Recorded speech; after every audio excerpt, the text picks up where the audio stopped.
by the Honorable Court is very consistent with rule of law.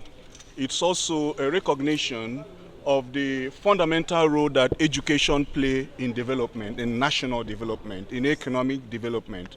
And also, it recognizes the fact that without education, there will be no rule of law. I thank the judiciary for saving educational development. What has happened is that the past 7 months, educational development has been halted, particularly in public universities in Nigeria, which ought not to be. Because when that fundamental pillar on which development rests is halted for 7 months, it means the entire economic, the entire social development is also halted, which ought not to be. So what the court did was to agree with us that an interlocutory injunction has to be granted against the Academic Staff Union of Universities, their agents, privies, or whatever name they are described, from continuing with the strike, pending the hearing and determination of the substantive suit. That's in accordance with rule of law. And then we are happy because we really have to do something to ensure that the bedrock of development in Nigeria, education, is not destroyed. Well, the judgment has come. It has come. The court has ruled that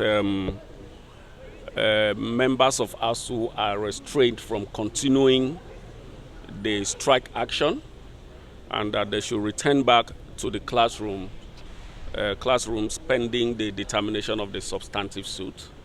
As per the next action, there are quite a number of options open to the union.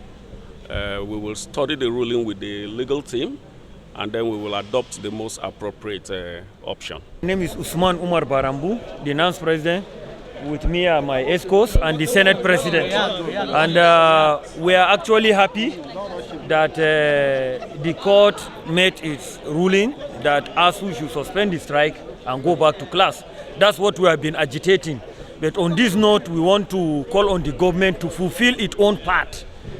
Since the court has already do their ruling that ASUU should return back to class, we are calling on the government to fulfill its own part so that we will not have this problem again. Thank you. Okay. Then I'm Dr. Nwoke Ernest Onyebuchi, the National Publicity Coordinator, Congress of University Academics, CONWA. Reaction to this judgment? Well, the judgment has been given, and we're here to observe the whole process because we know that whatever judgment comes out of here affects us deeply. And it's known, like we said last time, we are not on strike. We would never declared any strike. And currently, we are looking forward to the schools reopening.